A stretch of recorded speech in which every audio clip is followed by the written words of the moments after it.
Welcome to Death and Aliens, an in-depth look at horror and sci-fi TV from two friends who vaguely know what they're doing. I'm MK. And I'm Courtney.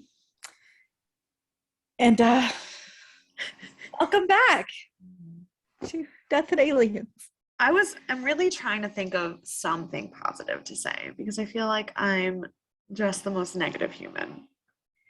I am trying to think of what's happened in my life lately. I started working on our audition prep for our spring musical. Ooh, which one are y'all doing? We're doing Willy Wonka Jr. Ooh, fun. Yeah, I don't know if you know, but middle schoolers are not the best singers in the world. Like, even when they're good singers, they're like not quite the best singers in the world. Right. Yes, I'm aware.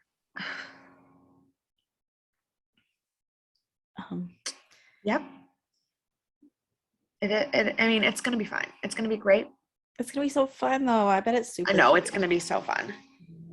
I love Willy Wonka.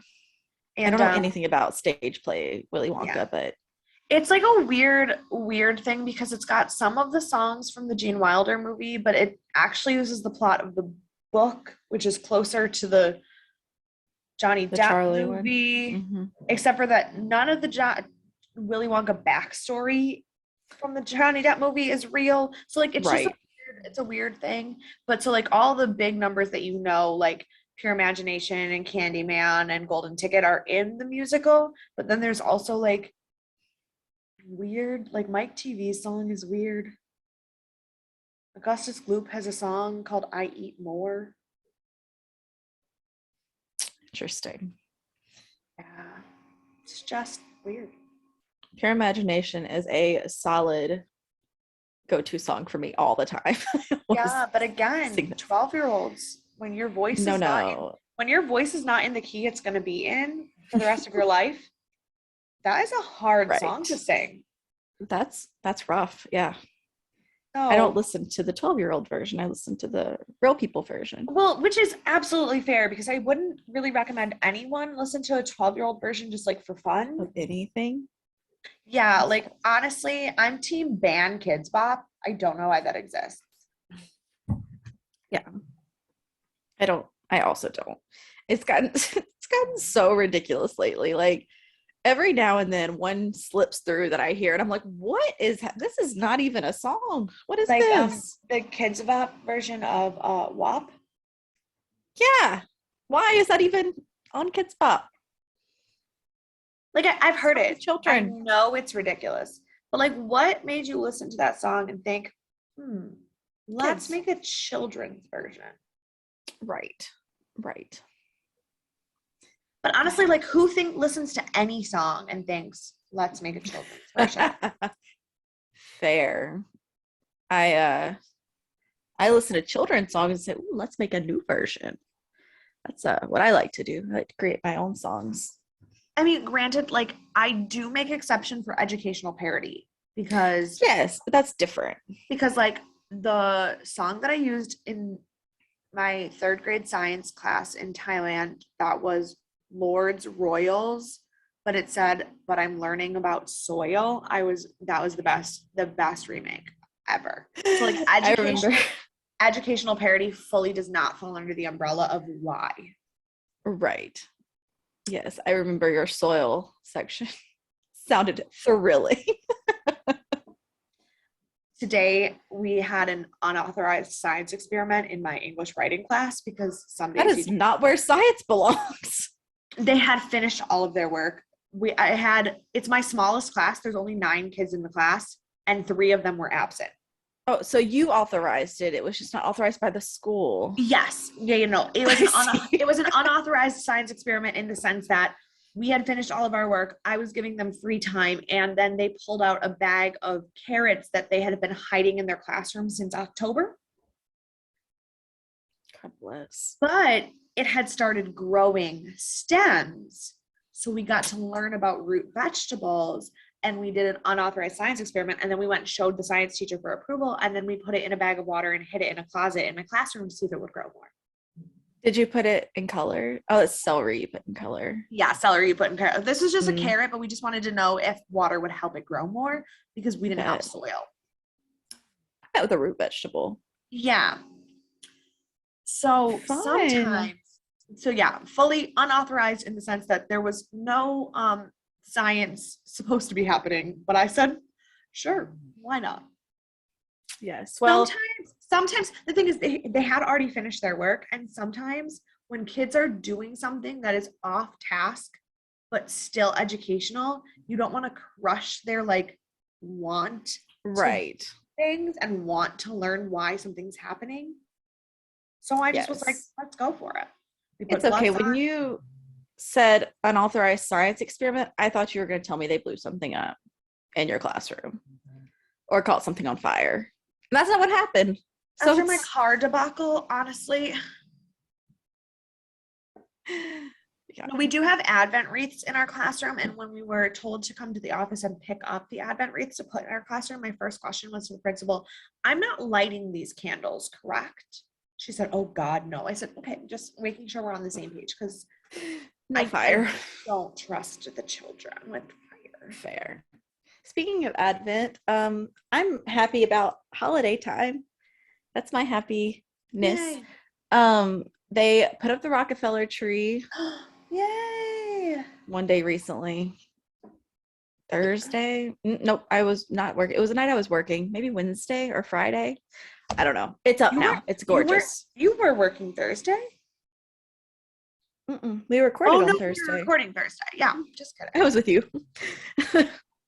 But yeah, so they put up the tree and it's so pretty and all the Yay. holiday stuff is out and I just love the holiday time and we play like 20% Christmas music at the bar and then like 80% regular music.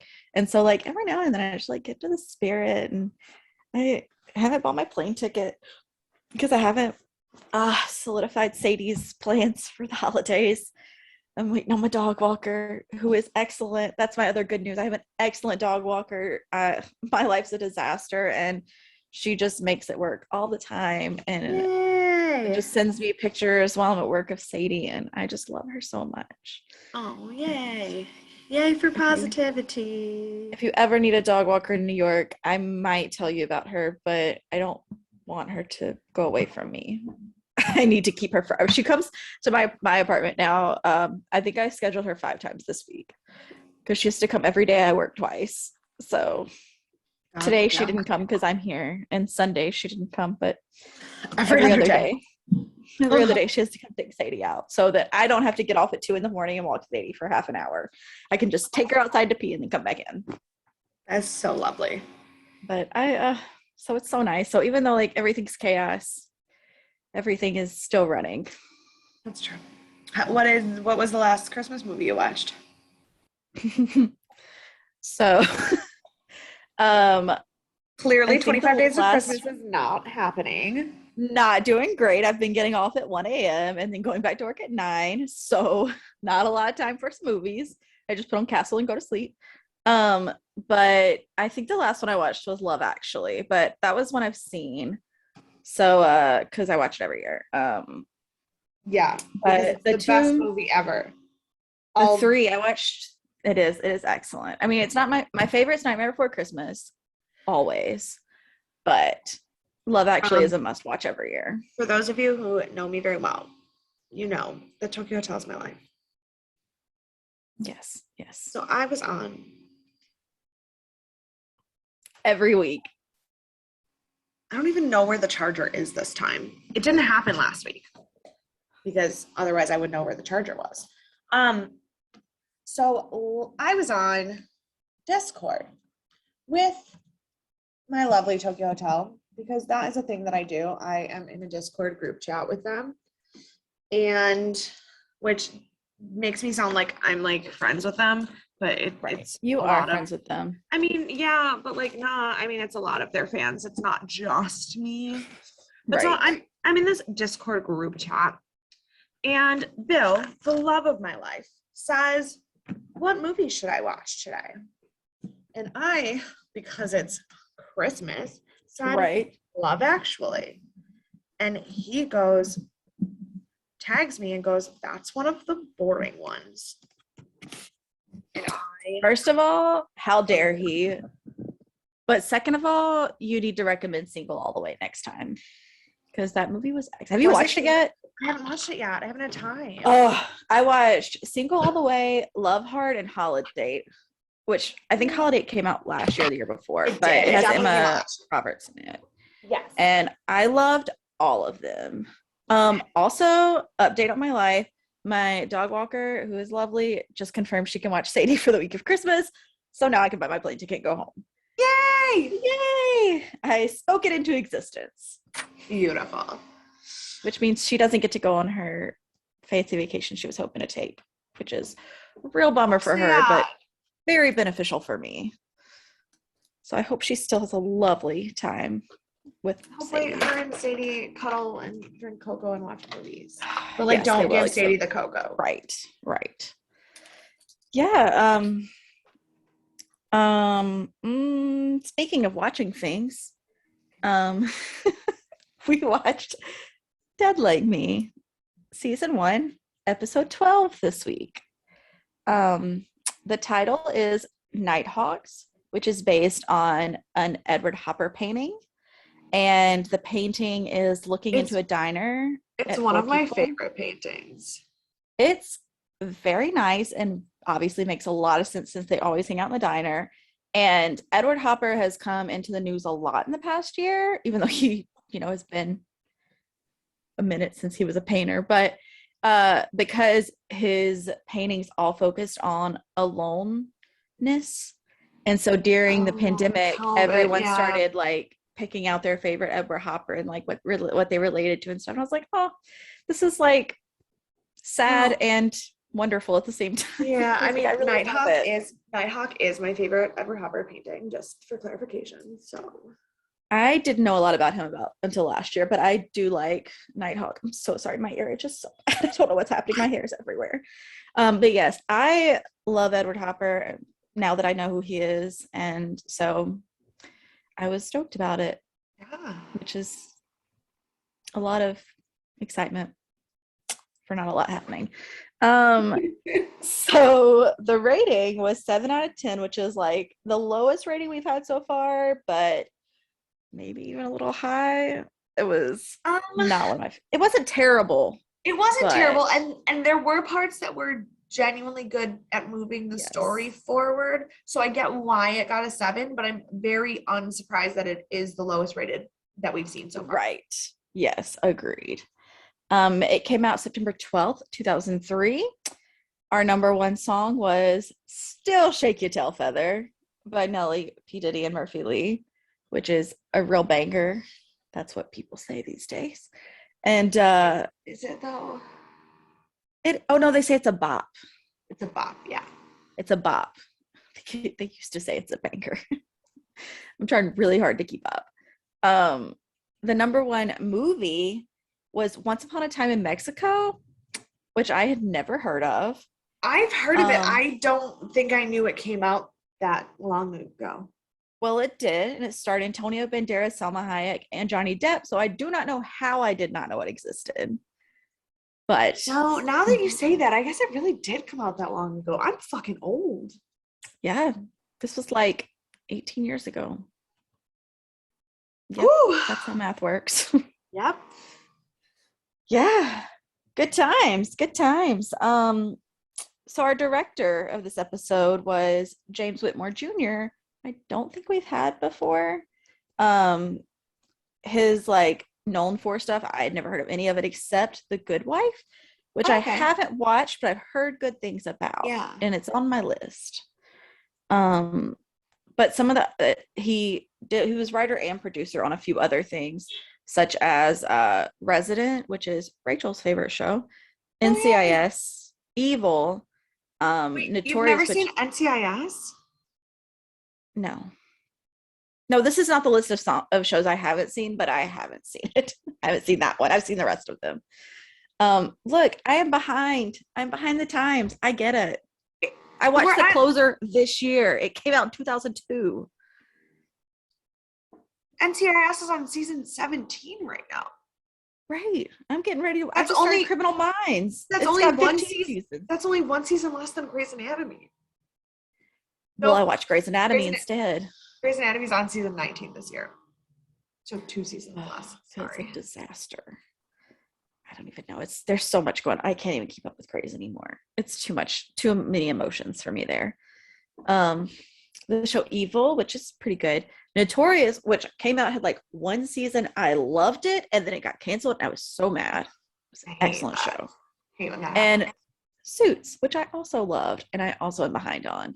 He was a writer and producer on all of those, and he shares a birthday with my mom. Fun fact. And so there was excerpt writers. Basically, everyone who's ever written on this show was listed as an excerpt writer, obviously. But the main writers were Stephen Gottschall, who we had a couple weeks back. Yeah. So we talked about him, and Bridget Carpenter, who is known for first female writer that's our first female writer this season. It is, and she's a producer on the show. Yay! So she's also known as a writer and producer on Friday Night Lights. Woo! Deal.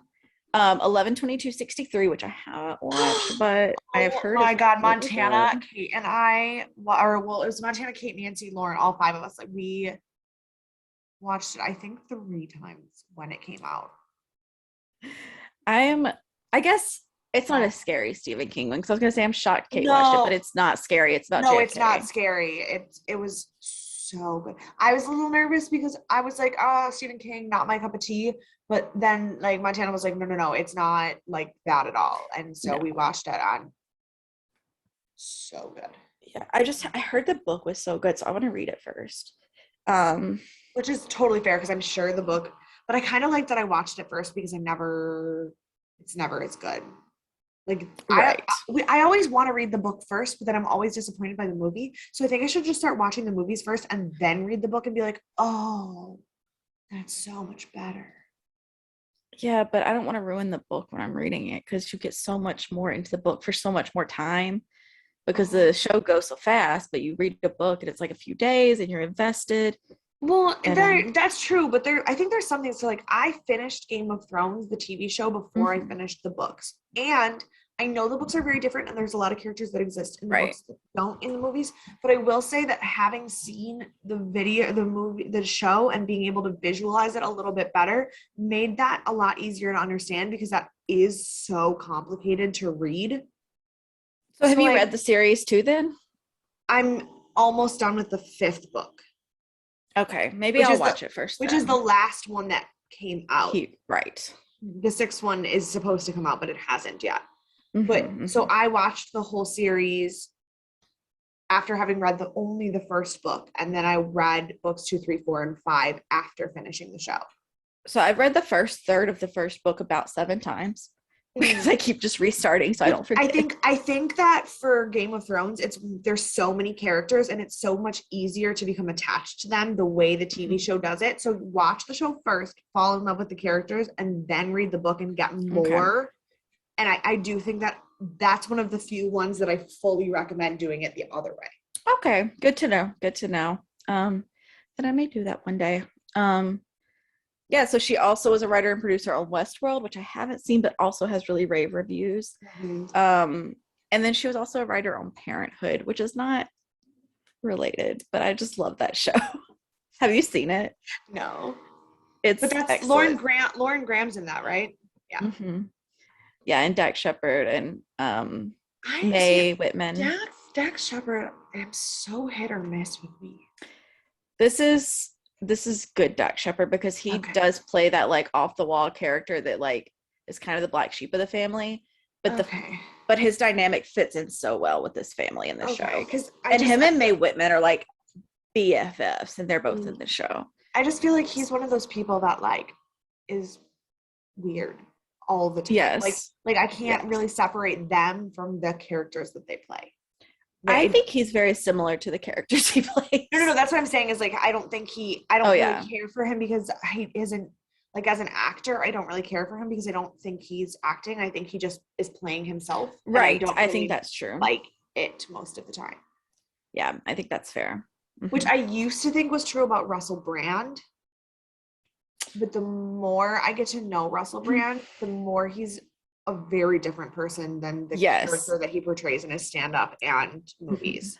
100% agree. Yes. Whereas Dax, if you listen to Armchair Expert, he still is that person. Yes. He's still the same. Yeah. Russell Brand's an excellent person to like say there. That fit in well. Also, we have a special guest. For those of you who are wondering where you recognize the milkman from at the end, his name is Alvin Sanders, and he plays Pop Tate on Riverdale. So you haven't seen Riverdale, have you? Not. I'm not, and I didn't think the milkman was familiar, so. Right, that's why. I mean, he's been in other things too, but that was what I recognized him from. And I was like, why is he so familiar? And I looked him up, I was like, oh, Pop Tate. I was really into Archie comics as a child. Like, my mom works at a grocery store, and she brought me home the new Archie comics every Friday. I was also really into Archie comics, but like not so much Archie, Jughead, Betty, that thing. I was a massive Josie and the Pussycats fan. See, Betty and Veronica. Betty was my very favorite, but I loved the Betty and Veronica comics. But truly, I loved them all. She literally brought home all of them that came out every Friday. Josie and the Pussycats was like the cartoon. We used to watch the cartoon like hard when we were kids. The Josie and the Pussycats movie is the first PG-13 movie I ever saw. My dad took me to see it in the theaters, even though I was only 10. And then I met Tara Reid and cried because so I was bulimic in high school, and I was just like a mess as a young person. And a lot of times when I was feeling really like shitty, I would watch that movie and just look at how happy she was, even though she didn't have things going for her. And that was like my one thing that like made me want to be happy. So then I lost it when I talked to her in real life. Did you tell her that? Yeah. Okay, I was gonna say, I bet she would have loved to hear that. Yeah, no, she loved it. It was so sweet. Like, it was a moment, but like I fully lost it trying to tell her that. But so Josie and the Pussycats, like that's my thing. I love that. Yeah. It was a very good movie. I love it. So now to things that are less exciting. I will say, I thought we started this episode with a weird, like, old-timey pirate duel. Turns out that was a Fanta commercial. I was very confused. That Fanta commercial was so weird. If you're watching this on Amazon Prime, on IMDb TV, you're probably getting the same commercials that we are. That Fanta commercial is bananas. It went straight into it from the credits, and I was like, what is happening? I was like, what is this? The commercial placement was really off today. It was very strange, and I was very confused. And then I saw Fanta, and I was like, this makes way more sense. This is not the show we are watching. Okay, I follow now. Instead, we start with George tossing and turning, talking about how there was a famous writer who said death was the big sleep, and she does not understand that because she does not get to sleep in death. I did look it up. It looks like it's from the Philip Marlowe series written by Raymond Chandler. Yes. I've heard of Raymond Chandler and The Big Sleep, but I have not read it. I have not read it either, good. but I do know that is who said that. Yes, it sounded like it would be a good book. I would read it. But yeah, so it's really starting to drain on her, watching people die and taking their souls, which, like, totally. I get it. I would also be drained. Sure. And then we show up at the diner, and everyone, it looks like they have just been dragged out of their bed and dragged to the diner. And yes. Mason is the character I relate to most in this moment, because he was so mad that he got woken up. And I think he said fuck 17 times in one sentence. And yes. Rube just goes, you want to try to throw that word in again? And I literally was like, that is me when I'm tired or emotional. That is 100% me. Well, I definitely related to Roxy here. She shows up. What did that Roxy was you? Yes. I was like, she shows up with her hair on top of her head. And I was like, currently me. And I was like, I never sleep. And she wasn't sleeping. She just wanted to eat her popcorn and watch her black and white movies. I was like, That's I what get she it. was like, you woke me up. And Rube goes, I didn't wake you up. I heard the microwave. What were you microwaving? She was like, popcorn. I was like, oh my God, that is Courtney. I am the one. I was like, I am the one basically hungover, swearing at people for making me be awake. And Courtney's the one who's like, I was just doing my hair and eating popcorn at 2:00 in the morning because what else would I be doing? The amount of times that I've had popcorn for dinner is probably not great. See, I don't eat popcorn for dinner, but it's because when I was a kid, my papa used to give us popcorn for dessert. We had every night when I lived with my grandma and papa, every night at 9:00 was dessert time. And sometimes it would be ice cream, and sometimes it would be fresh fruit, and sometimes it would be popcorn. And like the first couple times I was like, weird, not a dessert food. But then I just got so used to it that in my mind, popcorn either goes with movies or dessert. Okay, so that's the same thing they do at Caitlin's sister's house. They have popcorn for dessert all the time when they like sit down to watch TV at night or whatever. And first of all, I love popcorn. I could have it every night. But like, I've never had that before. No. That was not ever a dessert for me. No, but apparently, I mean, as Brittany's husband also from Louisiana? Mm-hmm. They all grew up together. Okay, well, I don't know. I was gonna say my papa grew up in Indianapolis, so I was like, maybe it's a Indiana thing, but no, it's nope. Apparently not. Cool. I don't know, but I'm here for it. Yeah, so turns out that they've all been dragged out to the diner because they have to do a self-evaluation. I was like, why? What is this? I still don't understand about me. I was having nightmares for them.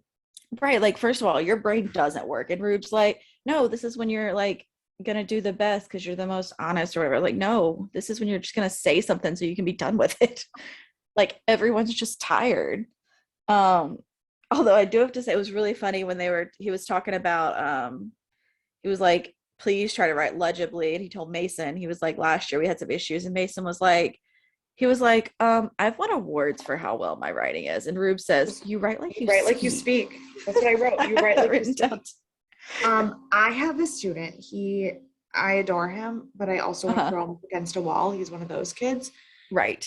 He handed me a paper one time, and I said, what does that say? He said, I don't know.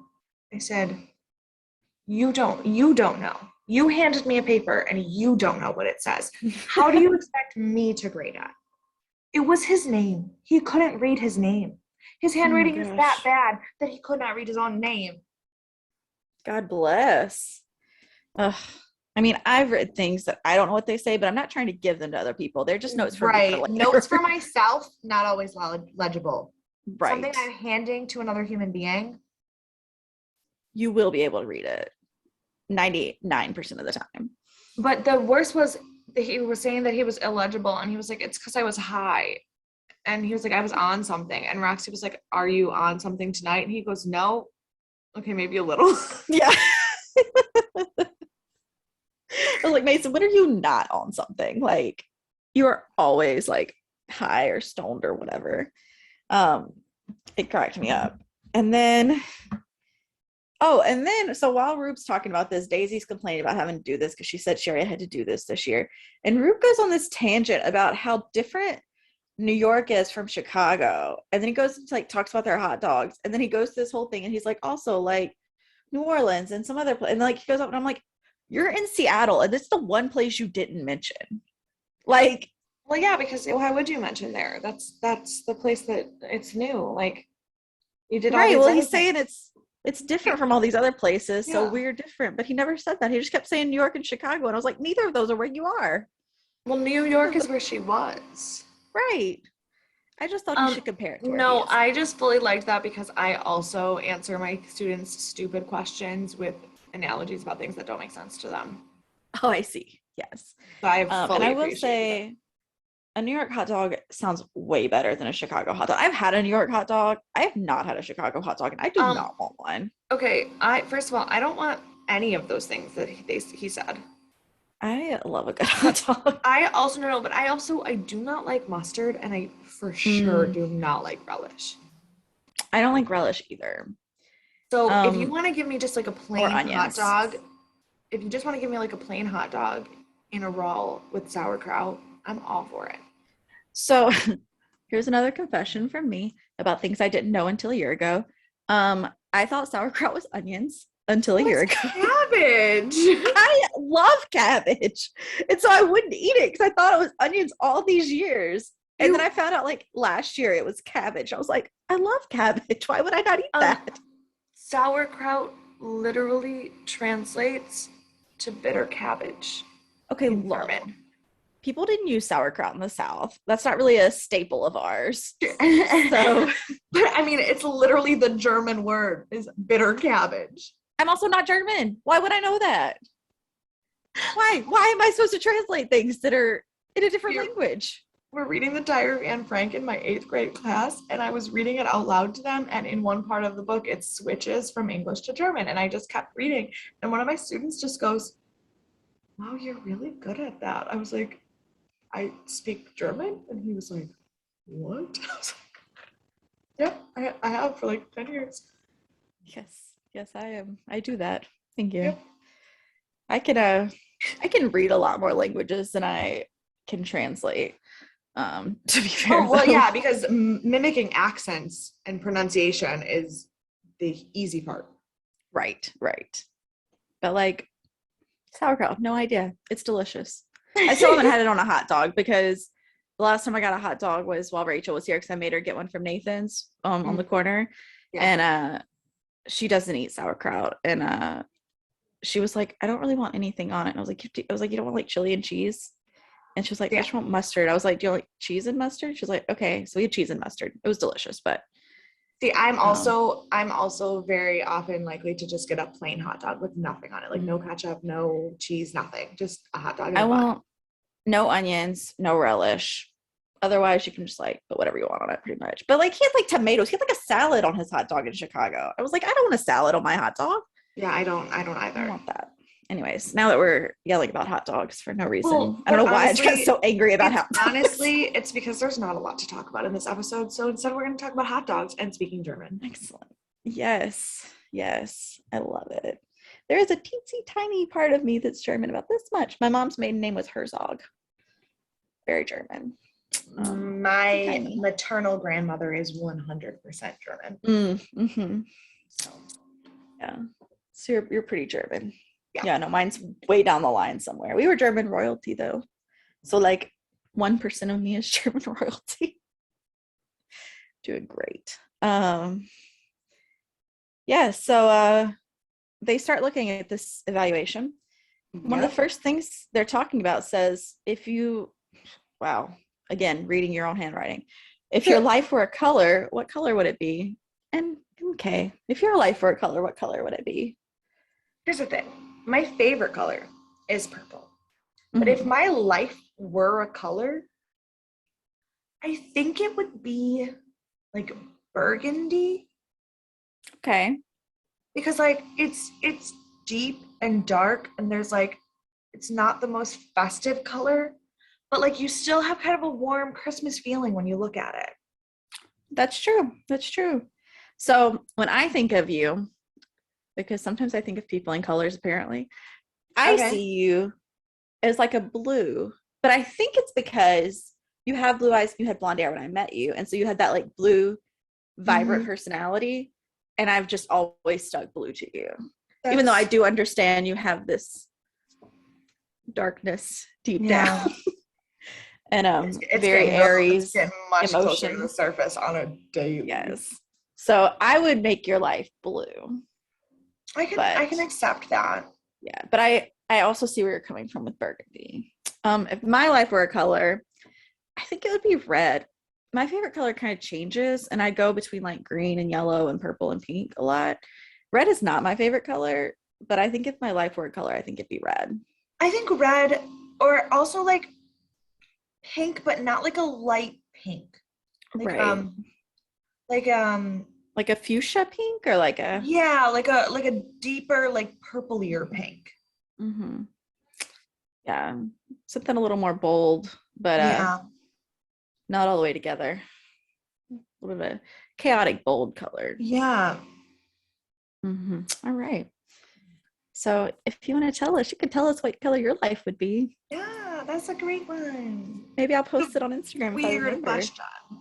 We'll see. Yeah, so I'm like, I don't understand what these valuations are for. This doesn't make any sense. And I then just, like not to like skip around too much, but like just to talk about the evaluations and then not really talk about them that much anymore. I will be talking about them again. Okay, because some of the questions. So hold tight. I will come back to that. I have them placed strategically. Oh, okay. Yes. Do not take away from my script that I've written of the 3 things I have to talk about. Fair. I will say I think about 4 times in my notes I just put, why doesn't George have to do this? My first note when they got the self-evaluations was, why isn't George doing one?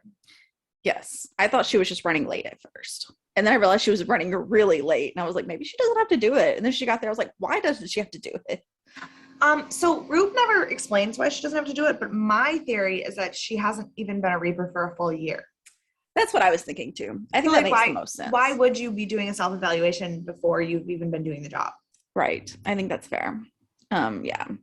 So then we get to Rube talking about learning how to paint. He's just like, maybe I'll learn how to paint now. And he just like goes on. And while he's talking to George, when she does eventually show up, and she's like trying to talk to him, and he just keeps talking about painting. And then, is this where she sees this? No. Okay. So this is where we start seeing flashbacks, and she keeps asking him why she doesn't have to do it, and he keeps ignoring her. And I was like, I also would like to know why, Rube. And then we see our first flashback, and it's a Rube eating everything. No, and there's one before that. Because that was when I realized that we were doing a weird flashback episode. But the first one was actually of a bunch of scenes of Dolores. Oh yeah. Talking to George because she was like being weird and depressed about Dolores being her boss. And I go, I too would off myself if Dolores was my boss. Like seeing all of those moments put together, I was like, oh. I was like, this is a lot. That's a lot. That's too much. Mm-hmm. But while Rube was talking about paintings, I just made a note that I love the way he talks about Monet. Like I was just having so many feelings just in the one sentence he said about Monet. And I also was like, I have a feeling that there is more of Mandy Patinkin in that line than Rube. Probably. That feels right. Yeah. Yeah. So we're in his flashback, and this is where I finally realized what the reward is for being an undead Grimm. You can eat everything you want all the time. And you don't have a body change. Your body doesn't change. It doesn't look like you get sick from it. I know drugs affect you, but he doesn't ever look like he gets sick from But eating like too drugs much. affect you, but then you heal really fast. Yeah, but you have like no stomach ache when you have like 17 cookies. I mean, but even if you do, imagine how quickly it would go away. So it wouldn't really matter. Gosh, the dream. No weight gain, no aging, just so many cookies. Just snacking all the time. Love a good snack. Pour a glass of wine with some popcorn. Watch some films. Every night. And then we have this new waitress. Her name is Tiffany. Tiffany has been there once or twice before, but she. Gosh, I keep missing the waitresses.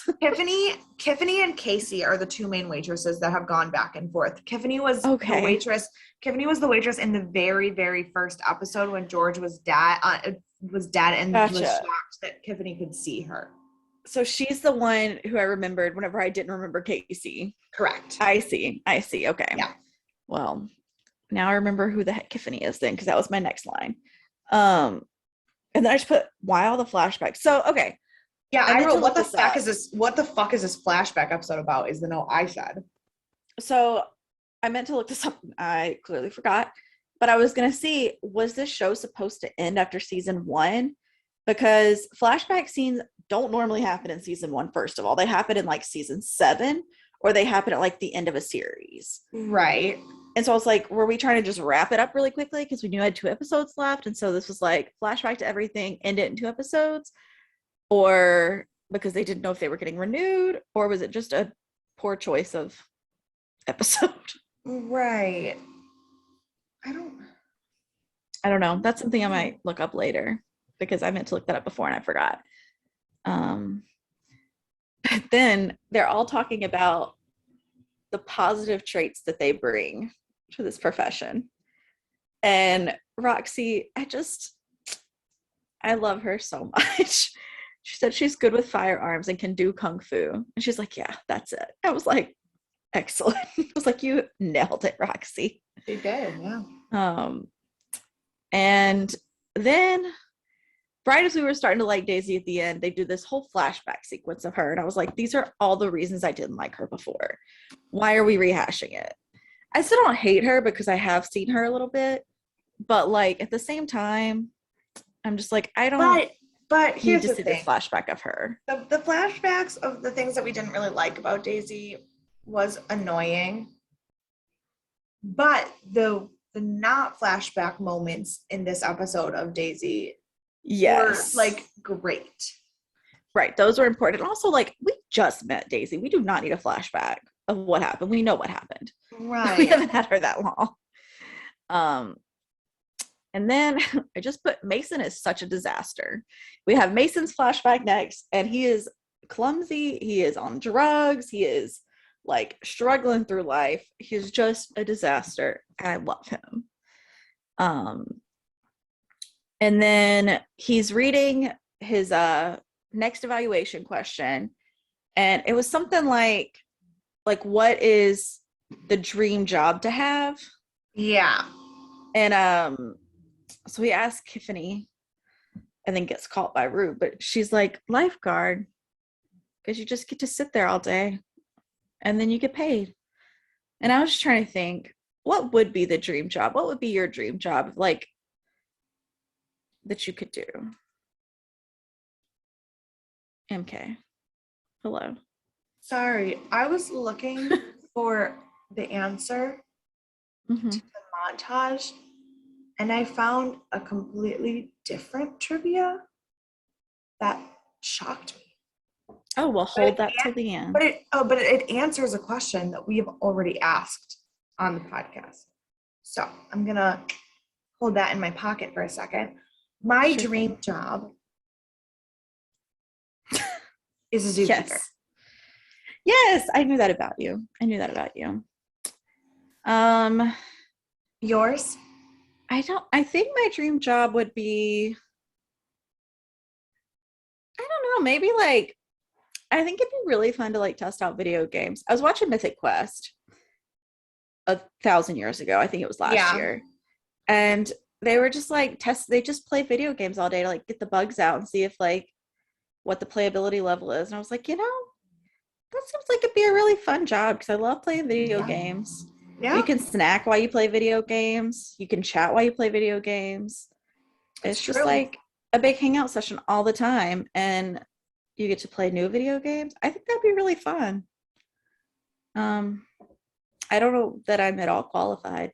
I like video games, but I am not necessarily excellent at them. But I think I would enjoy it. And I like a wide range. So like I'd be a good like neutral person because I like all types of games. So when Mason did this and then like was talking to Tiffany, my note was just like, ugh, Mason, you shithead. Because he's fussing at her and it was like, you're the one who asked her. Right. How dare you be a jerk for no reason? But before we get these flashbacks, we do have the first time that we see the Nighthawks painting. Before that set of flashbacks, just because I did make a note about how much I love that painting, not knowing the name of the episode of the episode of the show. Like I didn't realize how big and important the painting was going to be in the episode. I just was like, oh, I love that painting. And then I was like, Yes. oh, I get it. Okay. I know. Yes. I keep thinking of Nighthawk Cinema and I'm like, is that related in somehow? Did they name it because of Edward Hopper? I don't know either. Another thing that I could have looked up and didn't because I forgot. Yeah. But yeah, so we've gone through this and now Rube just keeps talking about wanting to paint like Edward Hopper, which like I get it. That's dope. And then he's going through and there's a picture that looks like Daisy. And then there's another picture of a woman being alone. And I was like, maybe he's missing his dead wife. And he's like, I could paint my dead wife that I'm assuming exists. I don't know anything about his life, clearly. Well, and he kept looking at that redheaded girl with the old guy, and then they turned out to be not important in the episode at all, and I was very confused. I know. I was like, who are these people? I thought they were gonna die. They didn't, which is fine. They didn't need to die. That's what I thought was gonna happen. Right. There was a lot of focus on them for not being a main character and not dying. Right. So that's when I was like, maybe he's like missing his wife, and this is gonna be coming up on a Rube episode. And then this is so sad whenever they're talking about the Daisy and he's like, she's not that thoughtful or something or whatever he said, or like introspective. I don't know. George says that Daisy's sad about something. She watches her when she doesn't think anybody else is looking. And I was like, this is so sad. I was like, we're going to find out something heartbreaking about Daisy. And I'm going to be devastated and feel bad about being mean about her the whole time. But I'm already sad about it. I don't even know what it is. And then she's flipping through the book and sees a sticky note with her parents' address on it. And she doesn't see a name. Well, first she asked Rube why he was there, and he said he had a job. And she was like, well, can I come with you? And he was like, no. Because he was trying to avoid drama. Right. But then she found the sticky note because she was being a snoop. But she couldn't see the name on it. And I just put, her family's going to die in really big letters. See, I wrote, George, calm your tits. Look, if you saw a sticky note with your family home address on it and you thought he was going to take someone, you would immediately freak out. Tell me you wouldn't. No, I would. But also, they're in public and she's yelling at him about killing someone. Like, fair. But also, I don't know how I'd react. I would also be similar. Like the way Tiffany looked at her, I was like, yikes. Yeah, I mean, it's not the place or time, but I can't say I wouldn't react that way just because I would also have a lot of emotions. I can't say I wouldn't either, but also calm your tits. Yeah. So then we get to our next self-eval question. And it's what goes through, and Daisy asks Tiffany, she says, what goes through your head when you finish a job? And she just looks at her like, what? And so I was like, what do people who don't take souls for a living think about when they finish a job?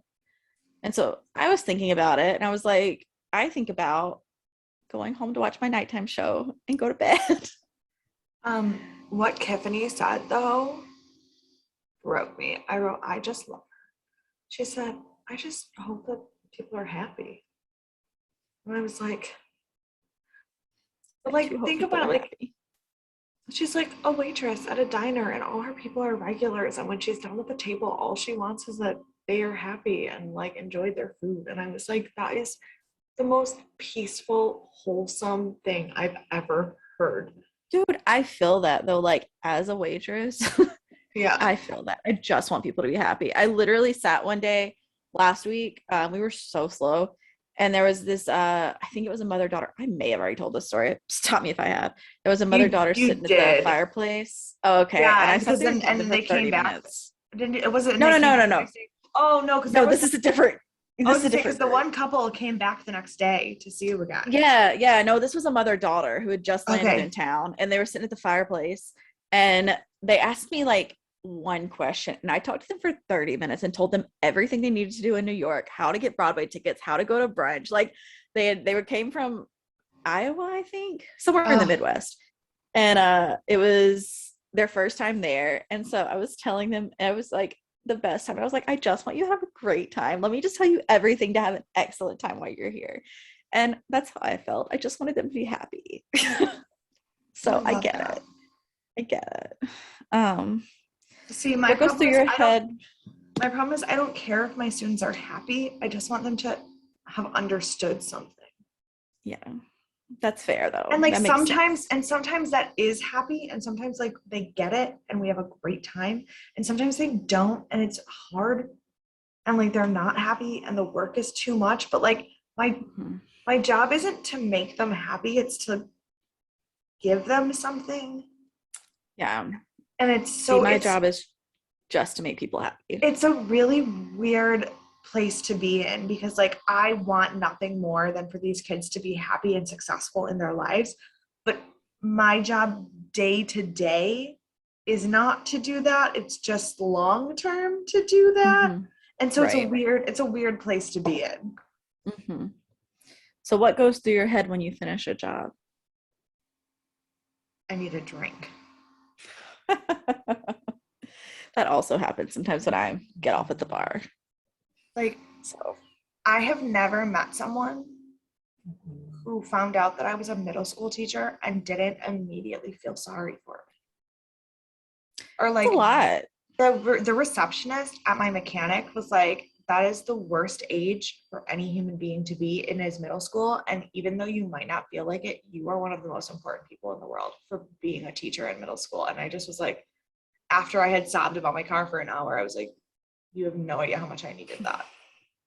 It's so true though. Like, It but is. it's That's such formative so, years. I get it, and I would not want to be anywhere else but with these kids. But immediately after finishing a lesson, what goes through my head is I need tequila and to punch someone. Yes, I feel that. That's also how I feel after kids come into the bar. That makes a difference. Yeah, don't like having families at the bar. It's not enjoyable for anyone.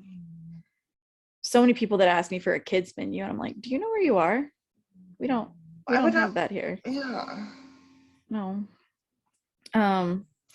Yeah, so now we have Rube telling George how she's a problem and she breaks the rules. And so there's a flashback of all the time she breaks the rules. But to be fair, this is very different. The times before, she's trying to figure out how to get around things and not do her job. Now she thinks one of her family members is going to die and she just wants to go and figure out what's going to happen. Like, But she's not really breaking rules. and yet. while I totally empathize with her, Rube's not entirely wrong. Like at this point, you've already learned the hard way in your own death that death doesn't pick and choose what's fair. Right. And that we have no control over it. And that the universe does not revolve around what is going to make you happy. Yes. And I very much agree. I just felt like that was a very extreme comparison because, like, this is not her just breaking the rules again to figure out if she can change death. It's no, for very sure. specific circumstance. But I think as her mentor and teacher and father figure, he kind of has to be like, you need to get this. Like, it is no, I definitely agree. It is do or die that in this moment you stop feeling sorry for yourself and get it. Yes, absolutely. Absolutely.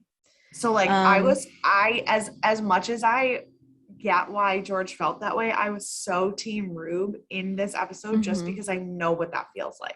Yeah, definitely. Yeah, so next up we have Tiffany tells Roxy she knows things and asks her if she needs any help with her test.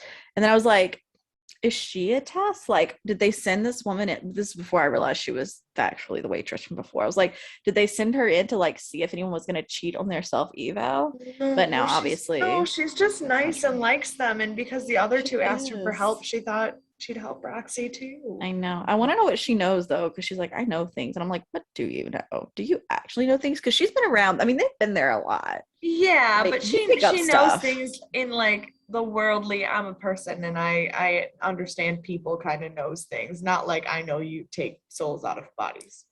But they talk about it pretty openly. And I'm telling you, as someone who is a waitress, I know things about people that they don't necessarily need me to know because I listen to everything happening around me. And so like they're there a lot. As a teacher also, and sometimes I chime in on kids' conversations and they're like, you heard that? And I'm like, do you think I'm deaf? Not deaf. Yeah. Yeah. So like she very well could have overheard conversations at the diner. I feel like there's not like a magical veil over them that hides their conversations. That's true. So I want to know what she knows now. Maybe we'll find out. Mm. And then we see we go back to a flashback with George and Joy, and George is learning how to ride a bike. And Oh, yeah, because George goes home and she's standing in the driveway waiting to see who's going to come out of the house and be the one who's in the driveway. And she sees her mom and she's like, "No, mom, go back to bed. Like, don't come out of the house." So we have all these moments of her fighting with her mom. right. And so I was like, maybe somebody will die on a bike instead of but I also thought that because I thought this episode was called The Bicycle Thief, and it was not. It was your episode called The Bicycle Thief. So it's fine. My brain was in a different place. But then I just put poor Joy. We see a flashback of her, and she's just been through a lot. God bless her. Yeah. She like, I don't know how she's made it through. I would be drunk all the time. But I said like, it can't be Reggie or Joy at this point because their character arcs are too strong. Yeah. Like we have too much of their storyline going on. Well, like and if it's anyone, with the last episode being kind of that like huge blow up of the dog situation and Clancy being just like so openly not a good husband or father, I don't think he really could die either until that is resolved. Right. That's exactly what I was thinking. And so we get Reggie's flashback, which has Clancy's flashback kind of tied into it. And then we go back to Daisy looking at the picture that is probably of her. It is. Do you know what that picture's called? I don't remember off the top of my head. And that is not saying that it is because of things in the future, just the way she was looking at it and the way that they did it. If it's not, that was a terrible waste of a shot. Right. And I was like, I don't know what happened to her, but that is very sad. Also, like, I don't know when these artists were around. I think Hopper was in the 20s though. And I think you're correct. And so like if it was Hopper, maybe like I need to keep up with Daisy's time. Again, I want to keep up with Daisy's timeline better. Because if she died in 39. Nighthawks was painted in 42. So that means Hopper was painting in the late 30s, early 40s. Okay, so if it was a Hopper painting, that it would make sense with her timeline too. I thought it was in the 20s for some reason. I guess because everybody was alone. And I was like, it was the last time we had a plague. I don't know. So I'm trying to think which one it is. I'm looking through some of his paintings.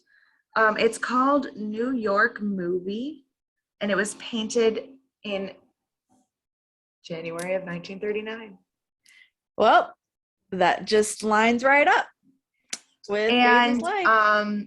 The girl in the picture, the actual painting, is wearing a very different outfit than what was painted, than what they showed in the TV show. Like in the show, the girl in the painting is wearing like an actual like New York City movie attendant like suit, whereas the girl in the TV show, it was that black dress, right? Because it is Daisy, right? Because so it's not it is that painting, but it's not exactly that painting because the I whole see. Is, which is again how I know it is Daisy is because they wouldn't have altered the actual painting. Exactly. So yeah, that makes sense. So then we go back to George's family's house, and Rue brings her coffee, and at this moment, she's sitting on the stairs crying, and he brings her coffee, and she's having all these feelings. And I wrote, I think George is the job. Like, I don't think there's a death. I think it's just him needing to have her have that moment. Okay, so I was like, I feel like for some reason George is the one that's gonna die, but she's already dead. Like, I was like, that's not right. Like I didn't think she was gonna. I think it was kind of like a death in that like she had to finally grieve. Yeah, because she's been so angry about being dead and so frustrated and so confused that she hasn't ever cried about being dead. I know it was time. And then he tells her, no one you know tonight is gonna die, or no one you know is No one gonna in your die family, tonight. yeah, no one you know is gonna die. And And I then was like, and then we it see the just, couple again, and I was like, who is this couple? but For some then reason, we jump back to don't them. worry, the couple's not dead. It's just the milkman. I know, and oh, I know I keep asking you all the questions in the self eval, but the last one they talk about is why are you here? And I am not trying to start an existential crisis tonight, so we're gonna go ahead and We're gonna not answer pass that over one, that but one. the whole point of it was an existential crisis. Exactly. So we're not having that. We can let them have No, that. no. And then we see that it is the milkman, and I was like, but he seems like such a happy person that like at least he's not like going out on a sad note, except for the fact that Yeah. he gets crushed by his truck, run over by his truck. Oh, that was rough. But he seemed all right. Yeah. Um, But the thing is, and it was kind of one of those really beautiful things because he was talking about the reason he loved being a milkman was because he loved being alone and watching the sunrise. And like that's a forever that you could imagine. Like yeah, you get to have your eternity just waking up and watching the sunrise. mm-hmm. And like that It was was so nice. comforting. It was. And so now we've had that's the end of But our episode. Oh, but the episode itself actually ends after the milkman dies. They go back to the diner and they're sitting in the diner talking to Tiffany, and then the busboy comes around and the cook comes around and Rube is talking to him for a second, and then it pans out and it is just the most gorgeous shot. So it is the Nighthawks painting, but it's yeah. Mason, George, Rube, and the cook, and it is stunning. It Like was I so good. love film shots like that. I was Me just too. oh I loved all the correlations with the paintings in this episode. yes. It was really good. But this is also the second episode that George hasn't had to take a soul yet. That's true. 2 in a row that she didn't have to do anything.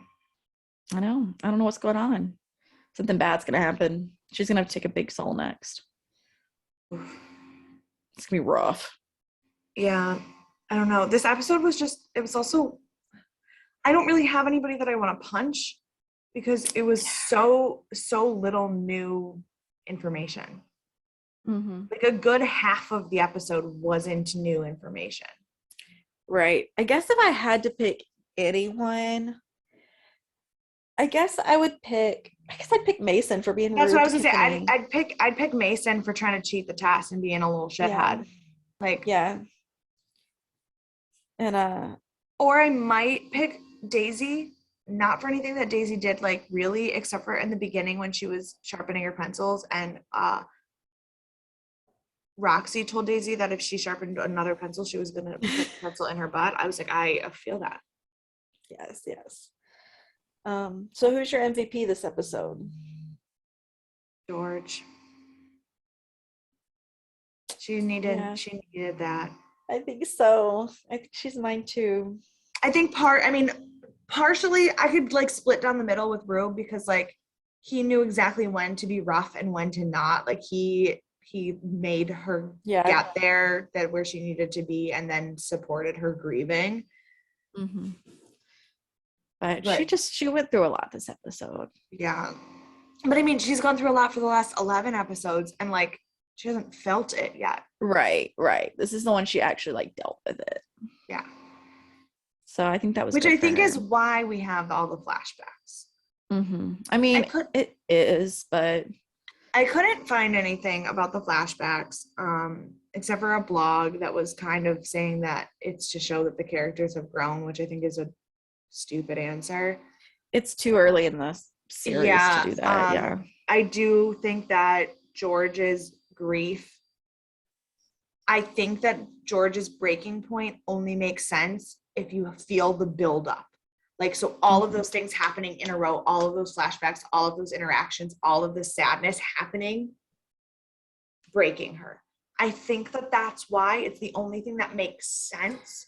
Yeah. I think it could have been done better though. Oh no, I agree. But like think about how when you're watching a TV show, anytime that there's a previously on, it's only the Mhm. moments that lead up to what you need to know. These were Right. the flashbacks that lead up to why George had to break.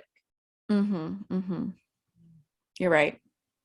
And not to say that they were well done by any means, but I kind of get it. I get it, but maybe it should have been like one montage of all of them at one time. Yeah, like because they were all too long too. Yeah, or wait a little bit, like because this wasn't the season finale. If that had been the season Right. finale, that would have made sense. There's 2 more episodes in the season, so I'm very perturbed. Yeah. Well, this episode, while it was important for her to grieve, it didn't end on a high enough or an intense enough note to be the season finale either. No, it didn't. It's so I don't yeah. know. But so the thing that I did discover while looking for the answer to the montage was that something that we were confused about is because it was in fact confusing. Excellent. So there was they called it an aborted story arc, which I don't prefer that name or it at all. It's not a great name. This discarded would have been a little abandoned. better of a sentence. Yeah, great. So as hinted in the pilot episode, Clancy Lass affair was initially intended to be with a male student. And Brian Fuller had a script written out where George discovered it and had to go through on a moment of like accepting and being grateful that she was even alive because her dad's gay and so she shouldn't even exist. But then after episode 4, when Brian Fuller was kind of ousted from the show, they rerouted that and made the student female. I don't have a preference one way or another what his like whether he was going to have an affair one way or the other. I don't think I would have enjoyed the storyline of George being grateful she was alive because her dad should have been gay. I don't think that would have been enjoyable to follow. Depends on how it's done. Yeah. So there's ways to do it, but I also think it redeems Clancy and forgives him for being mean to his wife in a way that I don't really care for. Because I think that's fair. There's kind of like the whole like, well, of course he was a terrible husband. He was hiding this part of himself and he needed to like be free, which I fully understand. But he's kind of the bad guy right now. And if we forgive him for that, we don't have a bad guy. And not that the show necessarily needs a bad guy, but a show without an antagonist is not. You have to have some kind of conflict. Yeah. So there's that. That was the thing sense. that I was like, oh. Yeah. Well, that's good because I don't have any trivia. My trivia was the Edward Hopper stuff, and I said that in the beginning. So yeah, I don't have a lot going on after that. You have any predictions coming up? I think you're not wrong that we're getting some more Rube stuff.